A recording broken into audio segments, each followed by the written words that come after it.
هل يعقل اليوم حاطينهم بالسجون وبدك تحاسبهم مثل جماعة الدفاع الوطني اللي قتلوا 3/4 العالم واللي طلعت زعيمهم من يومين وعملت له تسوية؟ هذا اللي بيخلي الشعب يجن. انه انت يا اخي العدالة مطلوبة، انت بدك تعمل عدالة ولا ما بدك تعمل عدالة؟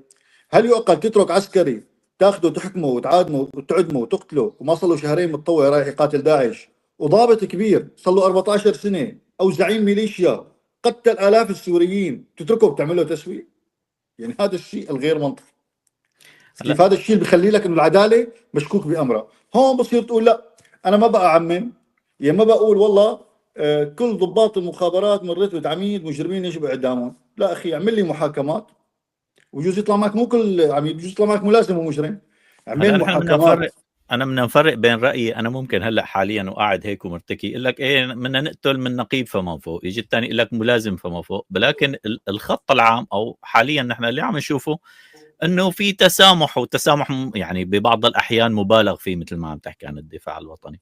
يعني بس ما اتوقع، كوركت مي اف ام رونج، اذا انا غلطان اللي لا ما هذا اللي صار. انا عم بطرح الكلام الذي يقال. انا عم بشوف على الطرف الاخر ناس عم بتقول لك اخي رحتوا عملتوا لهم تصويت وضع العساكر وتركتوهم.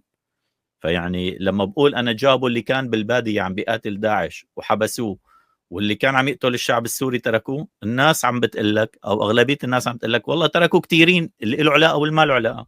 وانا تمام معك. تمام انا معك تمام. بنقطه انه التيار اللي جاي انه اخي خلص روحوا كل واحد على بيته. بينما عم بسمع منك بالعكس انه لا، كان في تحامل على العسكري. يمكن بعد شوي تحكي لنا كمان عن الطائفه بهذا الموضوع بعد ما اخذ لك فيديو. العسكري اللي كان بعيد وما له علاقه بشيء يتحاسب، واللي كان عم يقتل انترك. انا هيك فهمت، صلح لي اذا انا غلطان. لا لا، خلينا نكون دقيقين. تفضل. العسكري تم اخذ اللي له علاقه واللي ما له علاقه.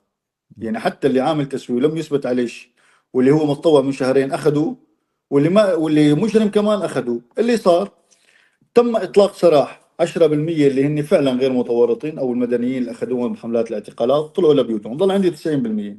طيب هدول 90% المتورط والغير متورط حابسهم سوا. بنفس الوقت اللي انت لقيت القبض على كبار مسؤولين النظام واطلقت سراح. مين هو اللي بيخولك انا اليوم مني مع مسامحة اي مجرم؟ العدالة يا بدها تطبق بالشكل الكامل يا اما ظلم. يا بدك تطبق العدالة على كل مجرم، يا اما انت عدالتك هي ظلم.